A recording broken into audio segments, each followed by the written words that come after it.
My name is Saadatu Muhammad Usman. I was born and brought up in Adamawa State. I am passionate about helping others, especially youth who are affected by drug dependence. I was in 200 level at the university. I was having issues with sleep. I was talking to a friend, so he offered me in order to help me sleep. So that was what happened, and I started taking it.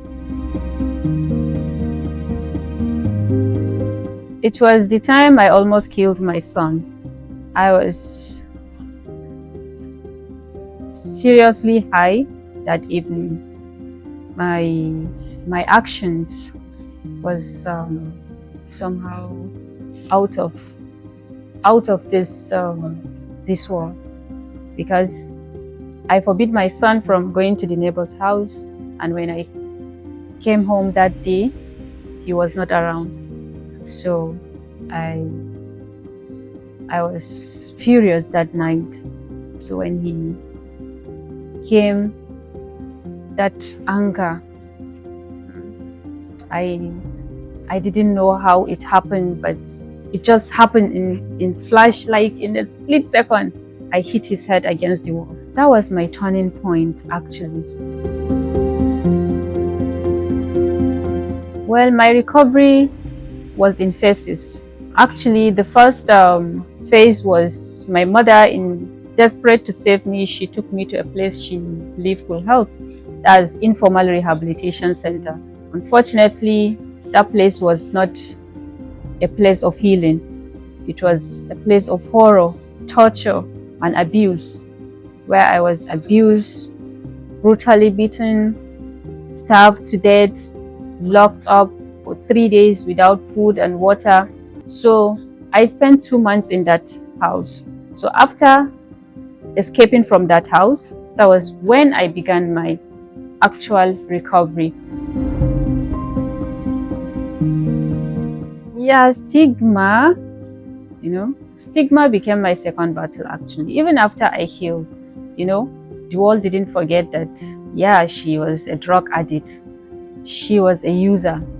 Anytime I go out, like, people would be like, yeah, she's the drug addict. I don't want her near my daughter, or I don't want her close to my son. So really, stigma was the hardest part for me. Well, don't give up on yourself. Don't give up on yourself, no matter how deep the darkness seems. There is light.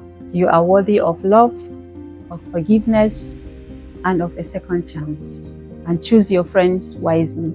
Know that drugs are not good for you. They are not coping mechanisms.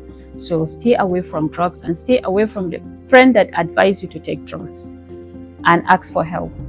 You don't have to do it alone. There is always someone that you trust. We all have that one person, either a sibling or a friend, your dad, your mom, your teacher. There is always someone. So you need to identify that person, talk to him, you get support. Like NDLEA, they have a toll-free line that you can call. They offer support too. They refer people to clinics where you can actually get treatment.